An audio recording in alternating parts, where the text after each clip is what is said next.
you're going to learn about the healthcare system, which is ripping you off and keeping you sick and killing millions and millions of people all around the world, just so greedy executives can get rich. The healthcare system in America and all around the world, is it a criminal cabal? Stay with us. Kevin Trudeau here. Limitless. Everything they don't want you to know about. Coming up soon.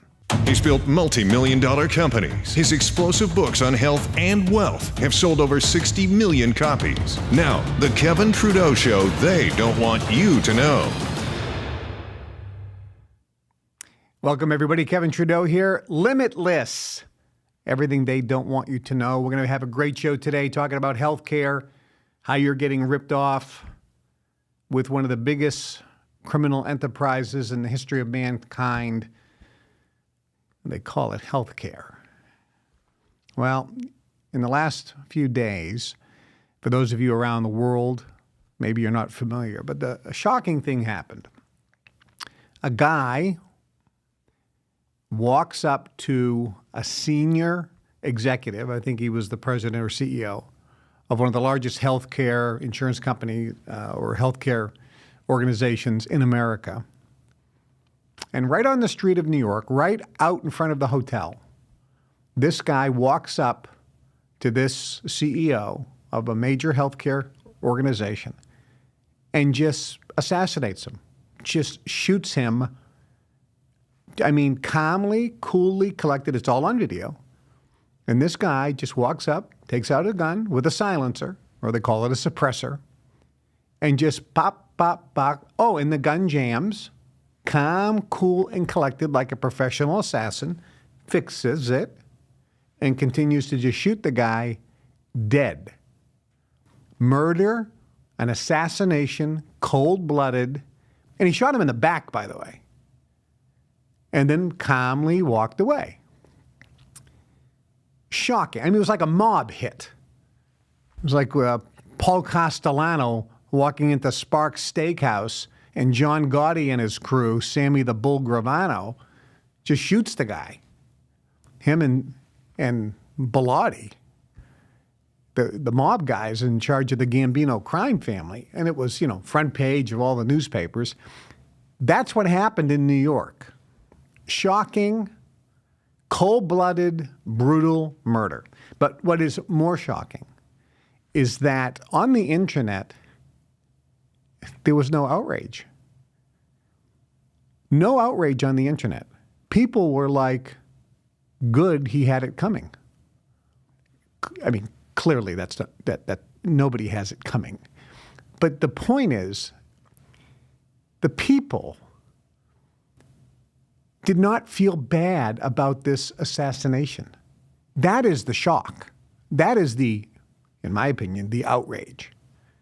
Why are people not outraged that this CEO of a major healthcare company just got assassinated? Why? Well, I'm going to talk about the healthcare industry today.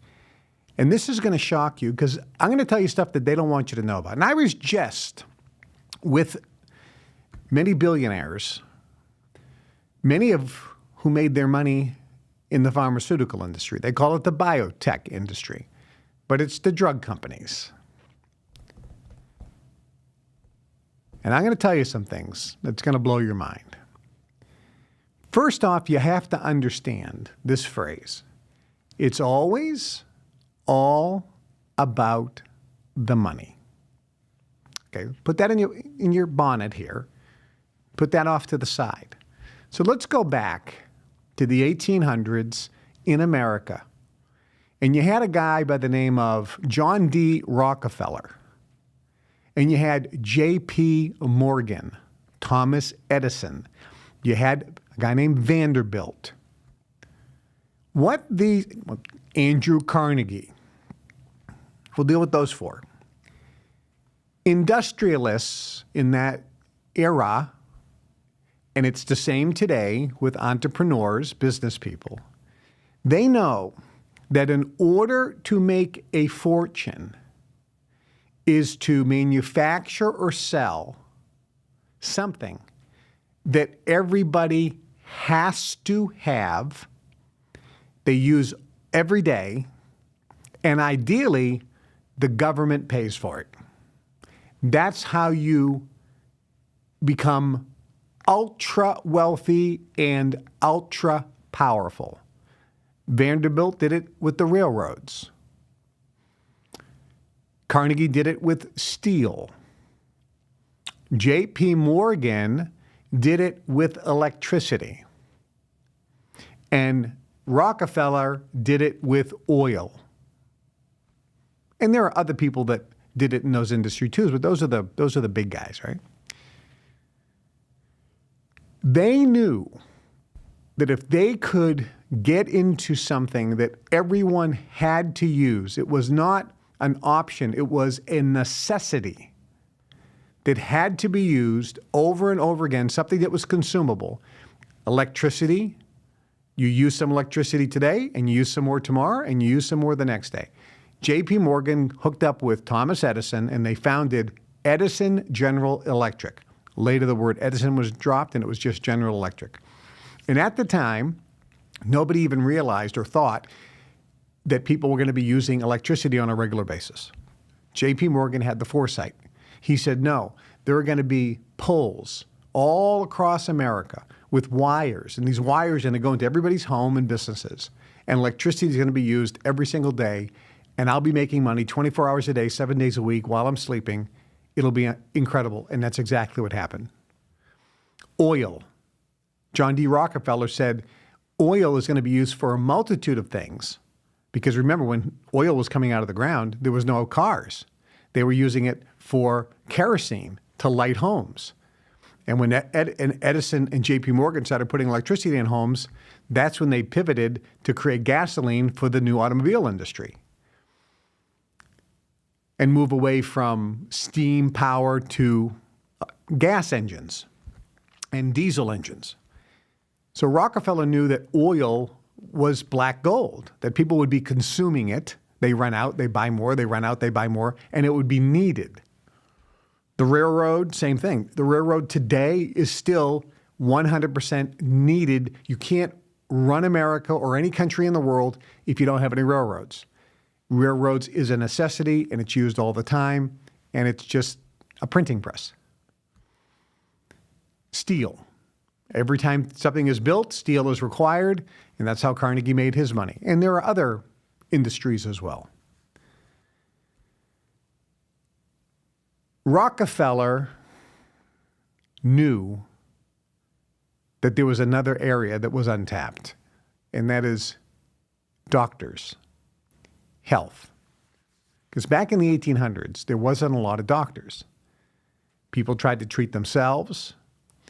When the Civil War happened, it was a catastrophe because there wasn't enough doctors. The foresight that Rockefeller had when it came to oil, he also used that foresight looking at medicine. And he was instrumental in founding the American Medical Association, the AMA. And he was instrumental in forming drug companies to manufacture at incredibly low cost, almost nothing, a drug, and then convince you, the public, that you needed this drug to stay healthy or to cure you of some disease. The problem was people weren't going to doctors and drug sales were sluggish. So Rockefeller came up with a plan, and the plan was insurance. We're going to convince people to buy an insurance policy. And if they buy the insurance policy, one of the things is they'll go to their doctor at least once a year for a checkup. And then we will incentivize the doctors to prescribe drugs. And if they do, they'll get a commission. This is how it all started. Let's get people using drugs. And then over time, the business model of the drug companies was, we need doctors prescribing drugs every single time they see a patient. But more importantly, we need them to prescribe a drug that the patient will have to take every day for the rest of their life. We will make a fortune. And if we can get somebody addicted to the drug, like an opioid, we will become gazillionaires. And it happened. So over time, what occurred was a cabal, a criminal enterprise was formed. All these guys, by the way, should be charged with racketeering. And it included the food industry, it included the insurance, the health insurance industry, and it includes the drug companies, the pharmaceuticals. So all of these groups got together, and they still get together today in meetings. And I know this for a fact. Last week I was just with a bunch of guys, and they told me how they were in the meetings with the CEOs of the insurance companies, the drug companies, and the food companies to work out how they work together to increase profits. So they work together. And by the way, I shared this in my book, Natural Cures They Don't Want You to Know About, which is one of the reasons why the government came after me. And the reason why I'm even bringing this up today is because with the new administration, there are some people in there that are allies. Robert F. Kennedy, Let's Make America Healthy Again. I can now say this without the fear that the government's going to come swooping in, charge me with something, and get me off the air. Because this is something I don't want you to know. The food companies, the insurance companies, and the drug companies work together. So they all increase their profits. They have no interest, and there's no discussions about what is healthy for the people, what is best for the people. The Food and Drug Administration of the United States, the past director, before he died, wrote in my book a quote, and he said, as the past director of the FDA, I can tell you that the Food and Drug Administration of America is not interested in the health of Americans. Their only interest is increasing the profits and protecting the profits of the drug companies.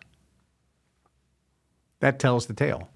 After he made that statement, by the way, he wasn't sick, but he died of natural causes. Little coincidence there. Little coincidence. Another commissioner of the FDA said, when you look at the statistics, and he showed me the statistics when I wrote the book Natural Cures They Don't Want You to Know About. He said, if you look at the statistics, more people die from drugs, pharmaceutical drugs, than from the diseases they are being used to treat. An example, he said, Kevin, do you know that 2,000 people a year die by taking one Tylenol?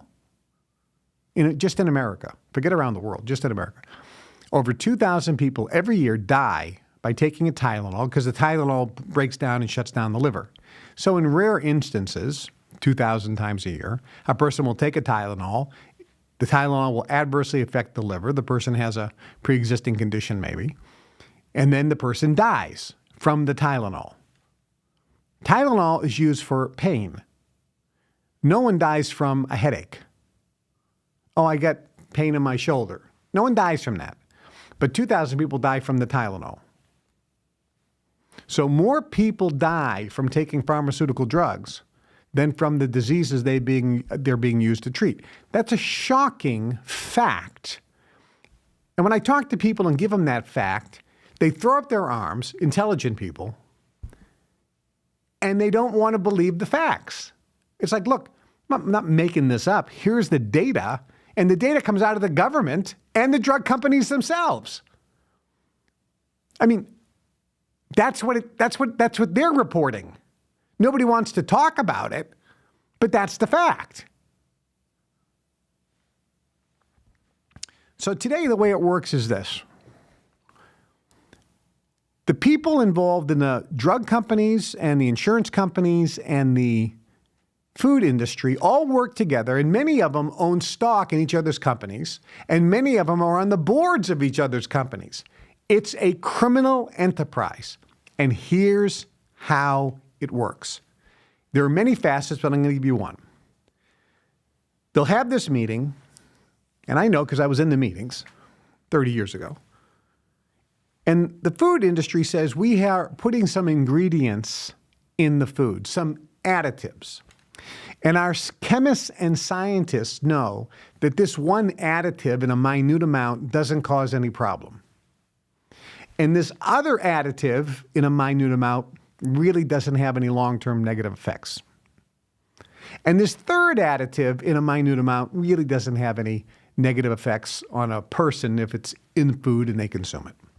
But our chemists have discovered that when you add all three at the same time, a new compound is formed. And now the person's going to have twitching in their legs. It's going to cause this shaking in their legs. And it sometimes can take 3 to 5 to 7 years before it starts developing because it affects the nerves and so forth. So this is how the conversation goes. So the food companies will say, so what we're going to do is we're going to start putting it in the food, knowing that 7 or 8 or 9 years from now, there's going to be hundreds of thousands or millions of people with this leg shimmering, shaking issue that are going to want a treatment. We should call it something. I know, we'll call it restless leg syndrome. So when restless leg syndrome comes out 7 or 8 years from now, you guys, the drug companies, should have a drug approved and ready to go. And you'll make a zillion dollars. Okay, so and then the drug companies say, yeah, we're going to do this. So they start working on the drug knowing that there's going to be this epidemic down the road. That's why magically when there's this epidemic of psoriasis that's everywhere, or diabetes, or hypertension, or restless leg syndrome, or irritable bowel syndrome, or all these new diseases that didn't exist 50 years ago, but everyone's got it. There's words I can't even pronounce where if you're taking a drug and you're having, twitching, take this other drug. When I was a kid, nobody walked around and did this.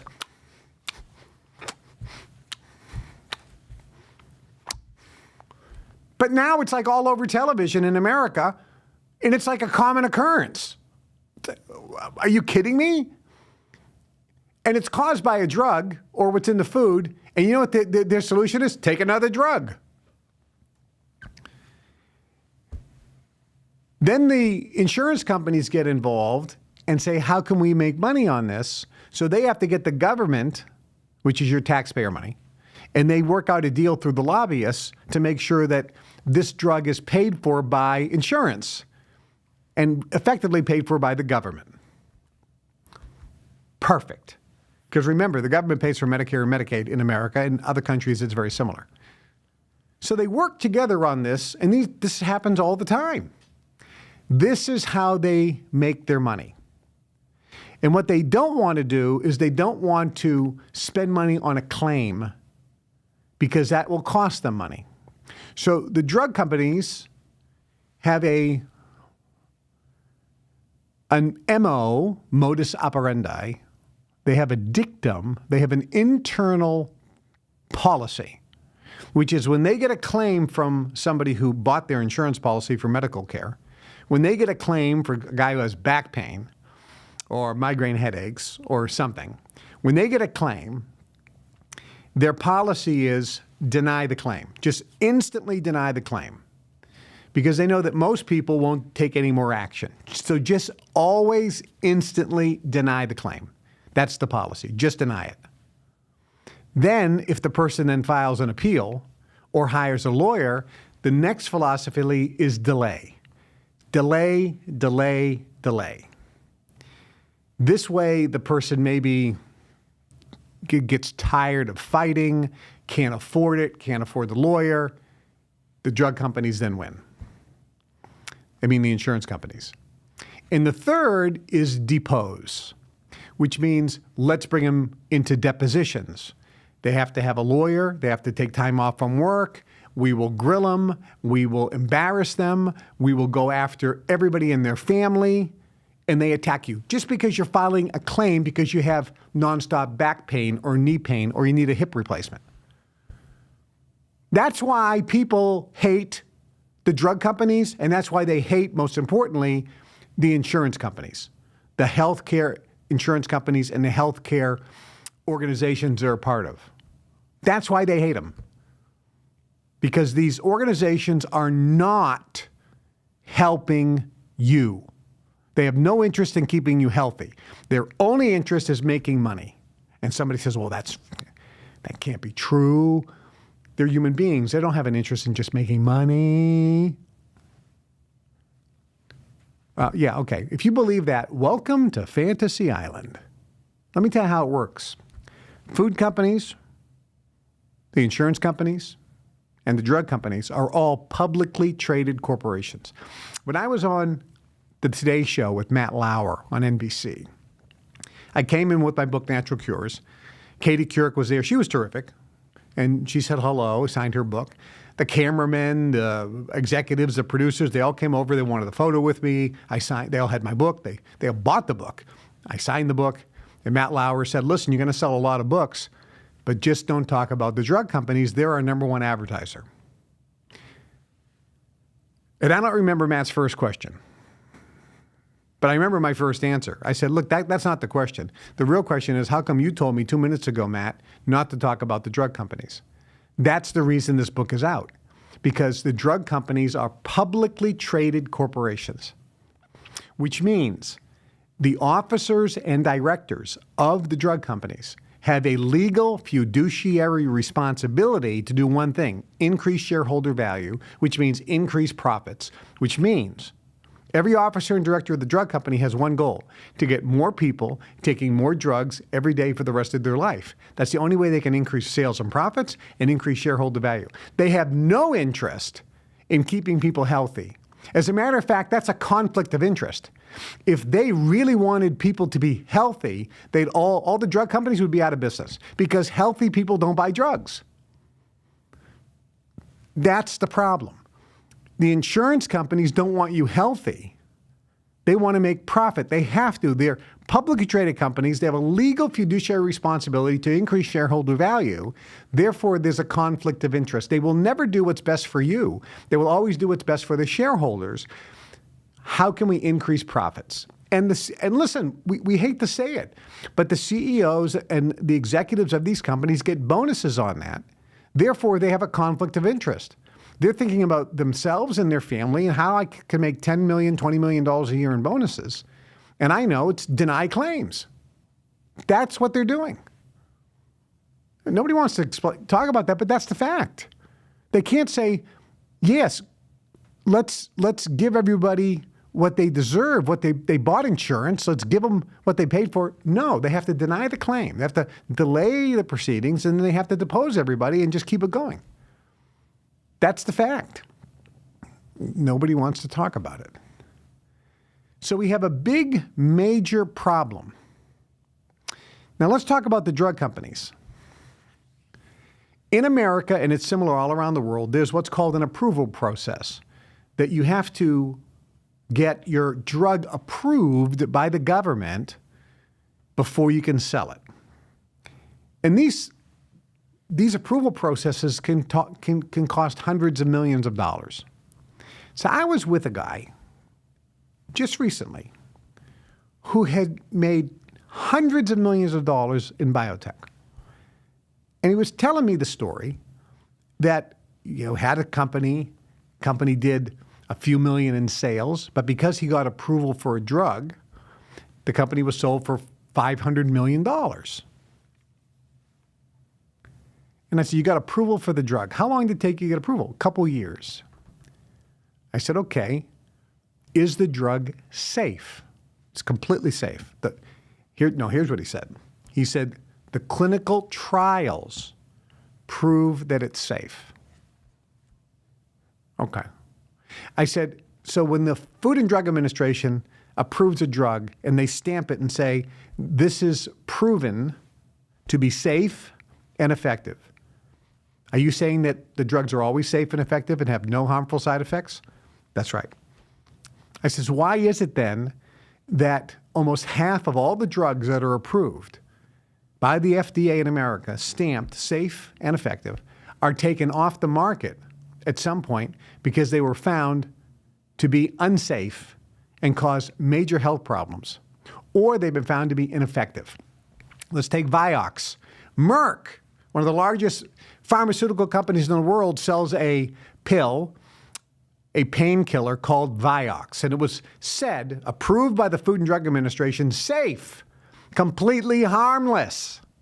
You can take it, Americans, because we, the FDA, have looked at all the research and all the clinical studies and trials, and we're telling you it's safe.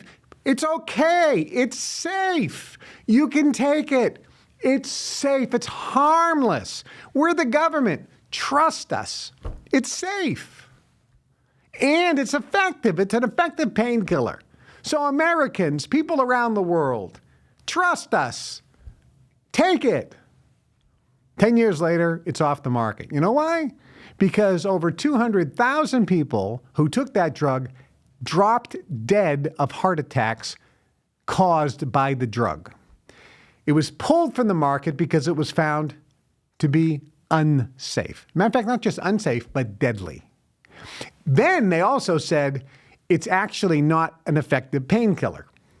It's no more effective than an extra strength Tylenol. So the FDA, when they stamped it and said it is safe and effective, they either were stupid and incompetent or they lied. Let me tell you, it's a combination of both. But mostly they lied. Because when I talked to my friend and I said, look, the clinical studies, how do you know it's safe?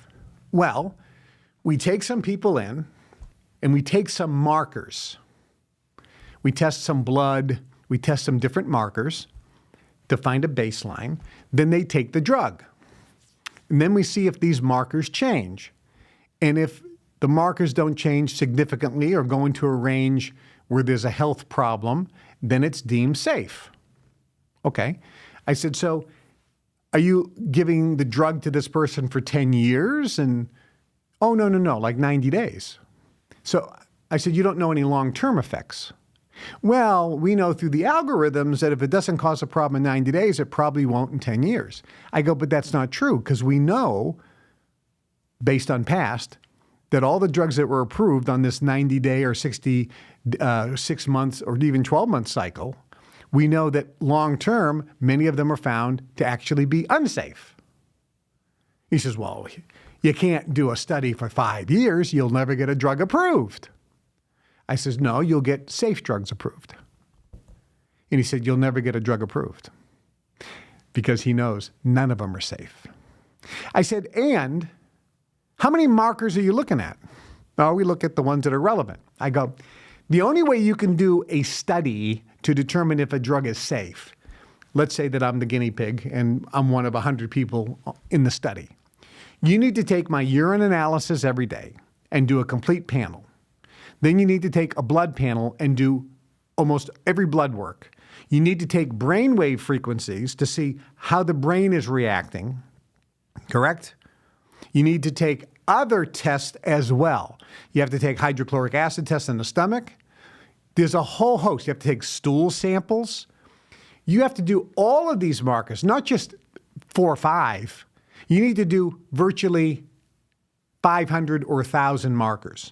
And then the person has to take the drug for 5 or 6 years. And then you can see if it's safe. And he looked at me and he got up so mad. He says, if you did that, there wouldn't be one drug that would be approved because they'd all fail the safety test.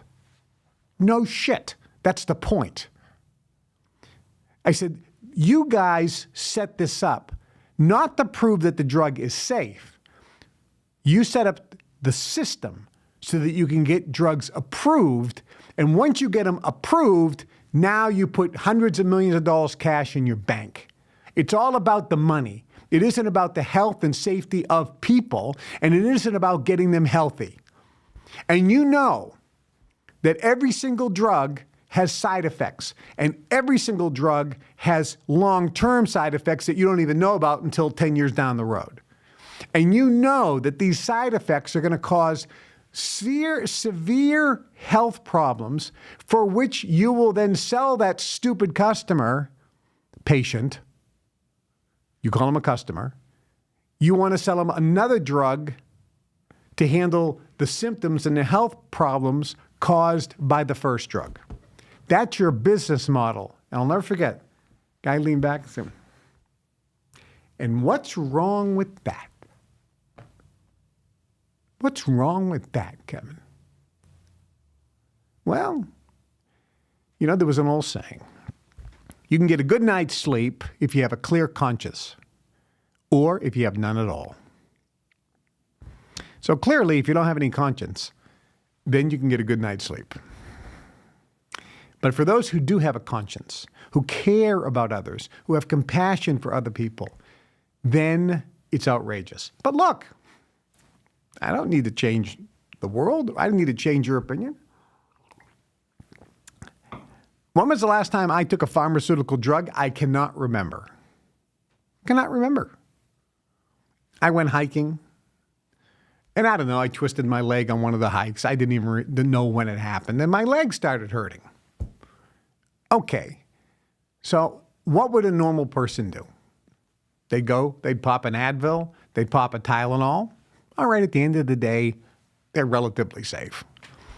I'm probably not going to be one of the 2,000 people that die from a Tylenol.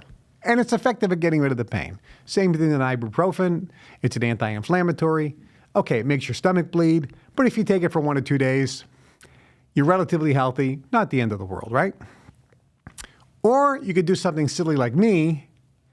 I'd take some homeopathic remedies for pain that are also anti-inflammatory, and the homeopathics have no drugs in it. They have 100% zero side effect because it's just energy in a little tiny drop of alcohol that you put under your tongue, so there's no side effects at all. I'll take some herbs to reduce the inflammation, maybe some DMSO and put it on my leg, some emu oil, put it on my leg. So you could try that too. And some people say, well, maybe that's not effective as an ibuprofen and it's not as convenient. Fine. The point is, I don't need to convince you. I don't want to convince you. Somebody has a problem and they go take an antibiotic. I'm not going to argue with the guy and say, there's some other options that are probably better and healthier for you. Look, if you want to take an antibiotic, I just say, take a triple dose. You want to take your pharmaceutical drug? Triple it up. What do I care? I don't care. As long as you're making a conscious choice and saying, look, I know the side effects here, but I'm only going to take this for a day or two. Be aware. Come out of your trance. Come out of your trance. Look, thank God we have doctors, medical doctors, who perform surgery and use drugs. Oh my God, thank God. Thank God we have hospitals. And in America, I think we want to have one of the best medical crisis care systems in the world. I'll tell you a story. So I went Sunday morning, this was a year ago. Sunday morning, I go to my cigar lounge. And I had some meeting with some guys there. So I said, yeah, we'll meet up. And they're early risers. And the cigar lounge is open 24/7 because it's a private club. We have our own little code. So I get there about 9 o'clock. And I get my cigar, and there's a cigar cutter, and it's on the desk, on the table. And there's 4 holes in it, depending on the size of the cigar and whether you want a guillotine cut or what's called a V cut. So there's 4 of them. And you take the cigar and you put an end in one of the holes, and then you pull this lever, and the blade comes. So I take the cigar, put it in. My little finger goes in one of the holes, and as I pull it, the lever cuts off my finger. I mean, it was the V cut. So it cut a big V in my finger. And as soon as I did it, I went, oh my God. And blood is everywhere.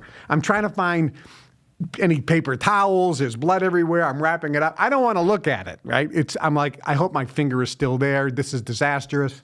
What do? I don't get some homeopathic remedy.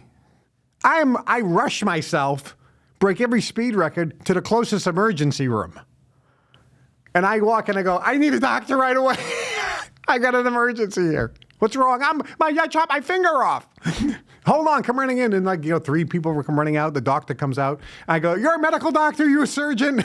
She goes, yes, I went to Northwestern University.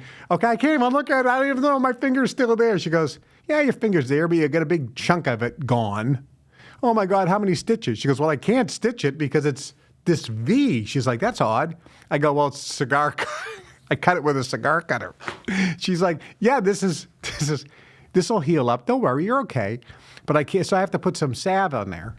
So she goes, does it hurt? I go, it's throbbing. She goes, all right, well, let me put some lidocaine or whatever it was on there to numb the pain down. So she bandages it up. This is the bleeding stops. She used some coagulating agent or whatever. Again, thank God there's drugs in surgery, right? And she puts it together. And I said, okay, what do I do? She goes, I want you to change the bandage every day. And you can put either bacitracin on it or Neosporin. She goes, that'll help make sure there's no bacteria infection develop, and it'll heal in about 2 weeks. I said, let me ask you a question, doctor. I'm kind of a natural cures guy. She goes, yeah, I know, I recognize you. I said, what about Manuka honey? Because in my research and writing my book, I found that Manuka honey is as effective or more effective being an antibacterial agent than Neosporin or bacitracin, and it's supposed to heal wounds quicker. I swear to God this happened. She looks around and she says, I'm a medical doctor. I have a license, and I cannot tell you to take Manuka honey. I have to tell you to take Neosporin or bacitracin, but Manuka honey works better. I go, so it does heal it. She goes, it heals it like twice as fast.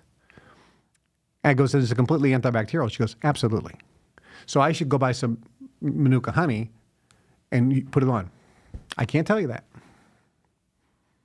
I can't tell you that. Isn't that amazing? I can't tell you that. I could lose my license because I can only prescribe drugs.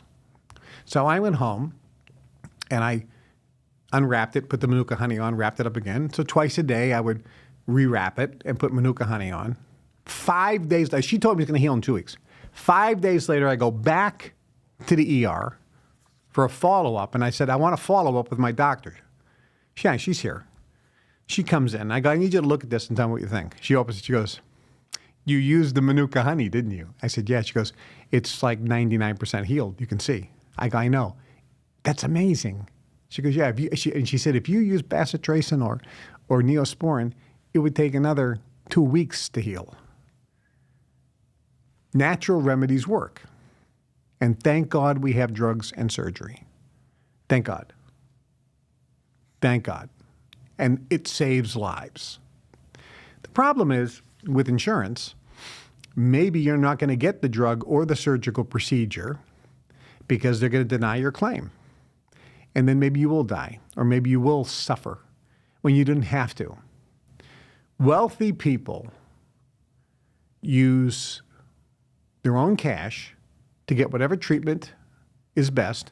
They'll go anywhere in the world to get the newest technology, the best doctors, because doctors are different. I had a friend of mine who had a prostate problem. And he was a guy who was on the board of Sloan Kettering Cancer Institute. He knows everybody. And he said, yeah, I ran some cores, and they told me that I have, prostate cancer, and I don't want to die from it. So I'm going to just have the prostate removed. So I'm going to go and have the surgical procedure. Kevin, what do you think? I go, look, if it was me, I would never have it removed. That's just me. There are other options that I would use that are natural. And then maybe I'd die from prostate cancer. I don't know. But there are options. At the end of the day, choose your option, feel good about it, feel positive. Your mental attitude is more important than anything. But I will tell you this. Prostate removal depends, the success of it depends on who the surgeon is. And he said, what? He says, no, the success rate is 82%. I said, that's an aggregate success rate that varies from doctor to doctor. And they'll never publish that data. And he goes, I'm on the board of Sloan. I'm going to find this out. Call me back maybe a month later, actually probably a couple of weeks later. And he said, Kevin, it was like pulling teeth. It was almost like I asked to see top secret classified files of Area 51. When I asked to see the success rates of each individual surgeon at the hospital, they looked at me like I had asked, to see the most secret top files in the world of nuclear codes or something. I couldn't get it because I finally got it. It was like this was the greatest kept secret on the planet. And he goes, you were right. There were some doctors, and the doctor that I was going to use has a 42% success rate. And there were other guys who have a 98% success rate. I go, yeah, this is delicate surgery. It all depends on the surgeon. They'll never tell you that.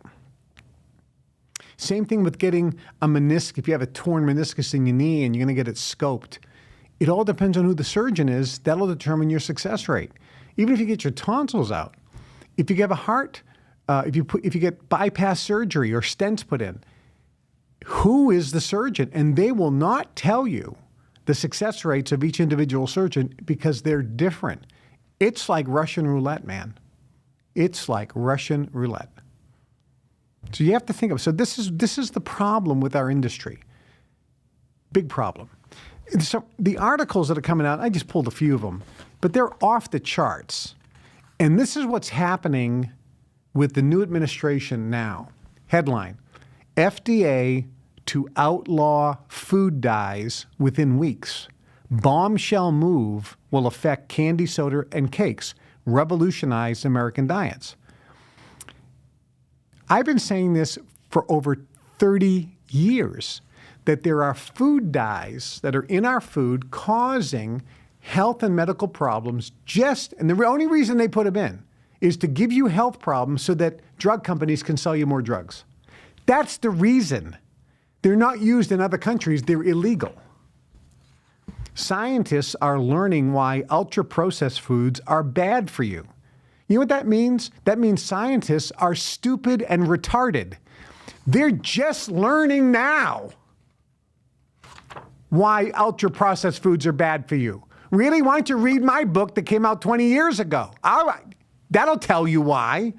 And I'm not the only one. You can read dozens of books that were written 30, 40, 50 years ago, and they'll tell you why ultra-processed foods are bad for you and causing you health problems. Scientists, hello? You're not watching because you're too stupid to watch this show. You're just learning now. Why are ultra-processed foods produced? Initially, they were produced so that the guy who was in charge of the company, like Kraft, companies produce ultra-processed food so that food didn't spoil and food was consistent. And food can be manufactured in one location and then shipped all over the country or the world, have a long shelf life, not spoil, not get you sick, look and taste all the same. Therefore, people would buy them. And ultra-processed foods were put together so that you would get physically, chemically addicted to the food. That's why it was made. So one example, and if you want to watch Food That Built America on the History Channel. And there's one episode about Kraft. That's the guy's name who started Kraft Foods. Kraft Foods was known for Kraft American cheese. They couldn't call it cheese because it's not cheese, so they had to lobby Congress to allow them to call the non-cheese Kraft slices cheese. It isn't cheese. It's hydrogenated oil. It's an ultra-processed food. But the reason that he came up with it was cheese spoiled and went bad. It had to be refrigerated. And therefore, in dairy areas where cheese was produced, it had a short shelf life and it couldn't be shipped and transported. So he wanted to come up with a product that could be shipped all over America, have consistency, not spoil, not make people sick, and also taste good and get people chemically addicted to the food. It was all about getting people chemically addicted to the food, so you bought more and more and more. Later, they realized it's also causing health problems. This way we can make a fortune when later this stupid person who's buying the food gets sick and then they're buying the drugs. So it's like a perfect business, man. So that's why ultra-processed food was put together. Next one. how potentially harmful additives have infiltrated America's food. This is a great article, but it misses the whole point. The reason why the harmful additives have infiltrated American food is because the manufacturers are working together with the insurance companies and the drug companies to get you sick. They know that these additives will do two things. Well, number one, many of the additives increase the taste and texture and make it a product that you'll buy more of. But the additive is also chemically addicting. But they know the reason they put it in, they already figured out how to have the shelf life. So the main reason they put it in is to get you chemically addicted. That's number one. And number two, to get you sick. They put the additives in the food specifically so that 5 years, 10 years from now, you're going to develop an illness from it. And therefore, you'll buy a drug from the drug company that they're either on the board of, they're getting bonuses of, they're getting kickbacks from, or they own stock in. That's the criminal enterprise. Exclusive. Here's another article. Exclusive. Exclusive. This all goes into Kevin Was Right file, by the way, right? This all goes into Kevin Was Right file. Exclusive. U.S. FDA, that stands for Food and Drug Administration, finds widely used asthma drug adversely impacts the brain. No kidding. Drugs. Drugs, drugs, drugs. And this is the other thing that these criminals do. They know that when they get a drug approved, they're going to make hundreds of millions of dollars. It's a beautiful business. They also know that the drug is going to cause a health problem when you take it 5, 10, 15 years from now. They know it because they've done the research. Therefore, they're already working on the next drug that they will sell you from the health problem that you develop from taking the first drug. What a business. This is why in America, Americans take more drugs per person than any other country in the world. As a matter of fact, we consume per person more drugs than the entire world combined. We are the drug takers of the world. Number one, where are we in terms of life expectancy? We're below 50. It's not working. The drugs are not helping. Oh, the drugs are keeping people, they're living longer. No. If you look at the American lifespan compared to the rest of the world, we're dropping like a stone, and that goes in direct relation to the amount of drugs stupid Americans are taking. And I think we're somewhere on 47th or 50th, depending on the metric you use to determine life expectancy in the world. And we're lower if you take out deaths from wars. Because when you add in deaths from wars around the world, that lowers the life expectancy. If you take that out, then we'd probably be about 100th in terms of life expectancy all around the world. It's crazy, man. It's crazy. So what is the solution to this? Look, health insurance, is it something you need? You have to make that choice and decision. Because heaven forbid, you have a heart attack and you need to be rushed to a hospital and you need open heart surgery or a heart transplant or bypass surgery. And if you don't have insurance, you're going to get a bill for $300,000, right? And now you're going to have this big medical overhang that it's going to be impossible to pay off and it's going to bankrupt you. All right, so you probably need some health insurance. But the health insurance scam, which was set up by Rockefeller, is not designed for that. It's designed to get you to go to your medical doctor so that the medical doctor will prescribe a drug and to get you taking drugs every day for the rest of your life. And people say, but I need my drug. I need my drug. My doctor said this. Back in the old days, there was something that the Rockefellers came up with. And they said, we need to put doctors above everyone else. So when the doctor tells you to do something, it's going to be called doctor's orders. Think about that. I'm following doctor's orders. Well, the doctor ordered me to stay in bed. The doctor ordered me to take this drug. He doesn't order you to do anything. He makes a suggestion or recommendation. But Kevin, I didn't go to medical school. I have to follow doctor's orders. All right, be a slave, live in a trance, walk around, do what you want to do. Don't be a cause of your environment. Don't be a leader. Don't take charge. Don't use self-determinism. Are you the captain of your ship, or are you just a puppet on a string? Think about it. I go to the doctor. This maybe 8 years ago. I was doing all these calisthenics on the field. I was doing sprints. I was doing crossovers. I was doing burpee hops down the football field. I was doing cartwheels. I'm doing all this crazy stuff, doing all these kung fu kicks, box jumps, and everything.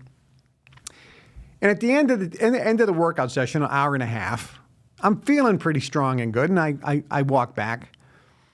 Later that afternoon, my legs starts to hurt. My knee starts to hurt. And all of a sudden, I notice the pain's getting worse and worse. I can't really walk. I can't walk up some stairs. So the next morning, I go to sick call, and I go to the doctor, and I said, listen, I'm pretty sure I got a torn meniscus. I need an MRI. So I go to see, I was in Alabama at the time.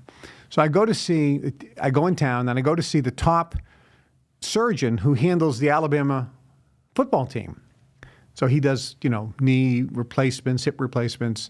He does meniscus issues, ACL. He's an expert. He's a top guy. And I said, I need an MRI. So we do the MRI, and he looks at it. He goes, yeah, you get a torn meniscus. It needs to be scoped. And I said, time out, doc. It doesn't need to be scoped. One option I have is to have it scoped. Have you go in with your surgical procedure and scope it, which is scrape it out. That's one option. I says, but isn't it? And it goes, by the way, that's what you sell because you're a surgeon. If I don't take the scoping, you don't make a sale, you don't make money. But I'm going to help make your boat payment if I say, yeah, scope it. So you instantly say it needs to be scoped. But and I get a little pissed off. I said, it doesn't need to be scoped. That's just one option. He goes, yep, it's one option. And I said, now let's be honest. You know the stats just as well as I do. If it gets scoped, it heals 80% of the time in about 6 months. He says, that's correct. I go, but that's different based on who's actually doing the scoping. Maybe you have a better success rate. And he says, I do. Mine's 90%. Good. I heard you're the best. I said, but isn't it also true? If I don't do anything, that 80% of the time, 6 months from now, I'm going to have no pain and full range of motion? And he goes, that's true. I go, why would I have it scoped? I goes, but I'm going to do some things that other people ain't going to do. I'm going to use magnet therapy. I'm going to put DMSO there. I'm going to use different herbs, red light therapy, and massage. Because the reason that you want to scope it and the reason it doesn't heal on its own generally is because blood doesn't flow to the meniscus area. And if blood doesn't get there, it's going to be hard to heal on its own. But if I can do some things, magnets, DMSO, emu oil, different essential oils, red light therapy, and massage, that's going to bring oxygen and blood. If I do hyperbaric oxygen chamber as well, that's going to bring oxygen and blood to that area, and then it will heal because the body heals itself. You as a doctor don't heal anything. You just help the body heal itself. And he said, I can't argue with you because everything you're saying is correct. I said, good. So let me give it 6 months. And if it gets worse, I said, then we can evaluate scoping. He goes, that's reasonable. 2 months later, I was back in that field doing the exact same routine. No pain, full range of motion. And I went back to the doc and I said, give me another MRI. I want to see what it looks like. And he says, he goes, let me show him back to back. He was all happy. He says, man, whatever you did, you should write it down. Because I'm not going to prescribe it to people, but I just want to know. He says, because it's completely healed, and it's unheard of. So there are natural ways to cure and prevent disease, 100%. But at the end of the day, this is what I talk about in the book. People come to me all the time and say, Kevin, I want to get healthy. What should I do? What should I do? I said, well, let me hang out with you for a whole day. Let me live at your house and let me see what you do for a whole day. Then I'll make a recommendation. I remember this one guy's house. I went to his house. I wake up in the morning really bright and early. I do my meditation. I do my yoga. I go out. I'm waiting for him to get out of bed. And he comes out of bed. And first thing he does is he pots on his pot of coffee, pops down the coffee. Of course, he's got no protein in his system. He's using tap water. The house is not filtered water. He brings out some cereal. And I think it was something like Captain Crunch. It was like the worst cereal you could imagine, right? It wasn't like Captain Crunch. Doesn't a 5-year-old, eat that if their parents are stupid? I don't know what parent would feed their kid Captain Crunch. You should be. Okay, I don't want to say shot. That's inappropriate based on the killing of the healthcare guy. But you should be shot if you're feeding your kids Captain Crunch. What the hell's wrong with you?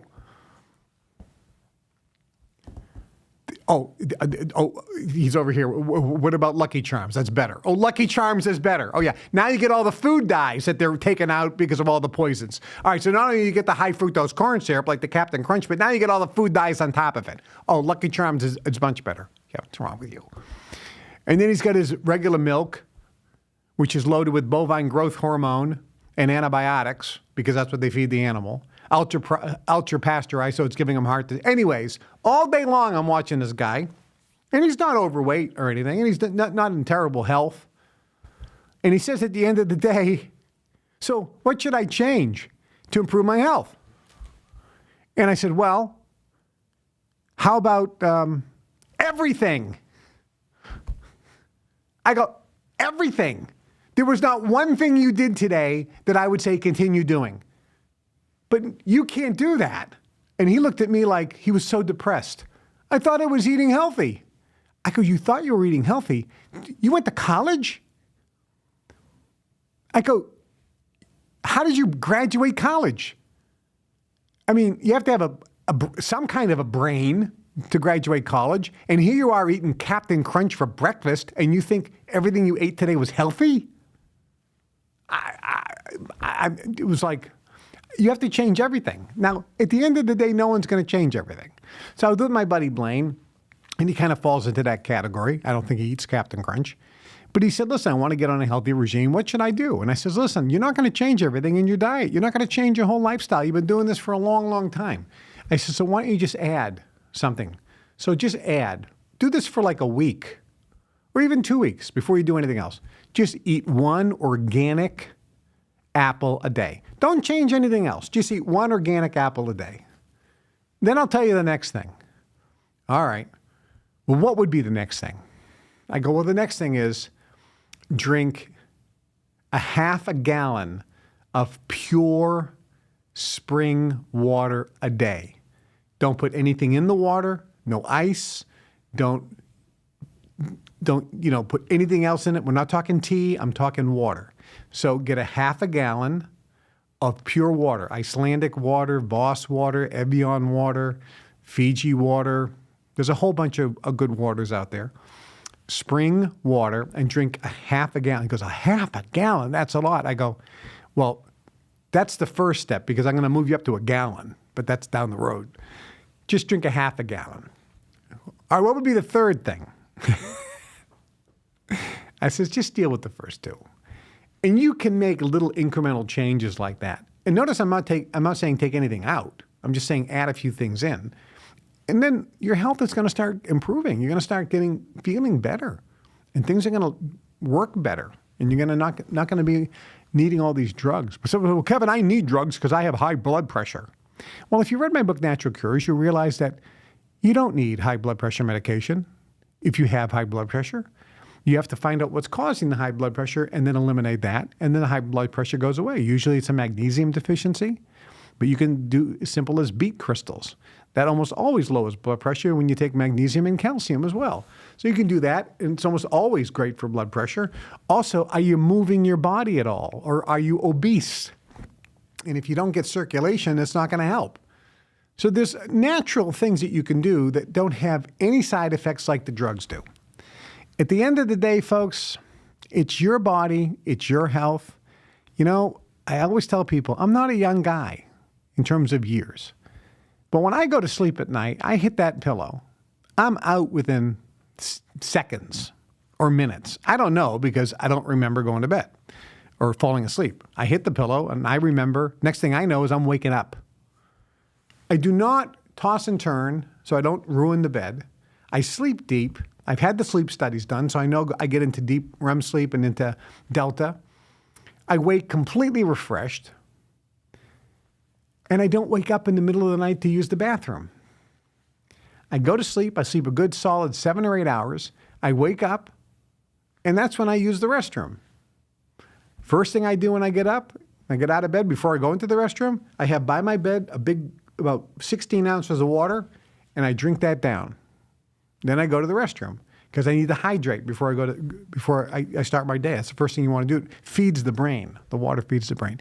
But there's so much here about health. You can improve your energy. You can have, better sleep. You can have better sex. Most importantly, I think you can feel better in your body, pain-free. If you have pain, you can be pain-free. And your emotions are going to be fantastic. You're going to be loose and feeling good. Your digestion will be good. You won't have gas. You won't be burping. You don't snore. You don't fart. You don't stink. Well, that's another one. We have to do a whole show on stinking, why people stink. All over television in America, there are ads now for total body deodorant because people stink more today than ever before. Used to be under your armpits. And only when you worked out and sweat, right? You go like, ooh, that's not too good. Ooh, I'm ripe, we used to say. But your hand didn't smell. Oh, my hand stinks. Your hand didn't smell. Now, stink comes out of every pore in a person's body. That's not natural. That's not natural. And women, in your private parts, if you smell, you're toxic. That's not natural. It's not supposed to stink. You're not supposed to stink. That means, what drug?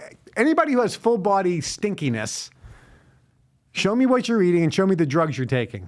I can tell you the cause right away. All you have to do is change that, and all of a sudden your body won't stink anymore.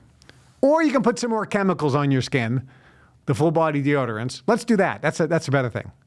Put more chemicals on. Oh, it's perfectly harmless. Really, remember, whatever you put on your skin gets absorbed into the bloodstream. And if you think it's harmless, then eat it. The full body deodorant, not for human consumption. If ingested, call disease emergency poison control. Oh, so if it gets into my body, it's poisonous. Yes. So let me put it on my skin and let it absorb into the body that way. That's not poisonous? I mean, am I making any sense here? Does it make any sense at all? Don't ingest it because it says it's poison. If you drink this or ingest it, call poison control.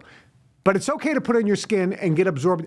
Whatever you put in your skin gets absorbed into the body. The drug companies know that.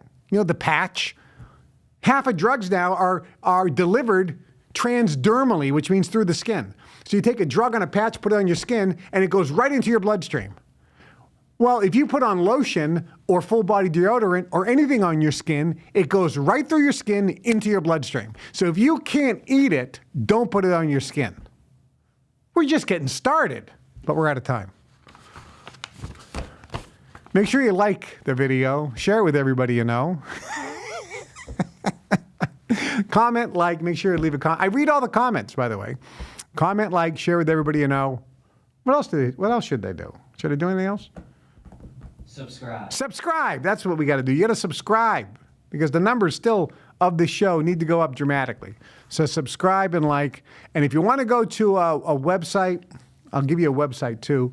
Go to KevinTrudeauFanClub.com or Kevin Trudeau. Put up KevinTrudeauFanClub.com. You didn't have to shut up that fast. KevinTrudeau.com.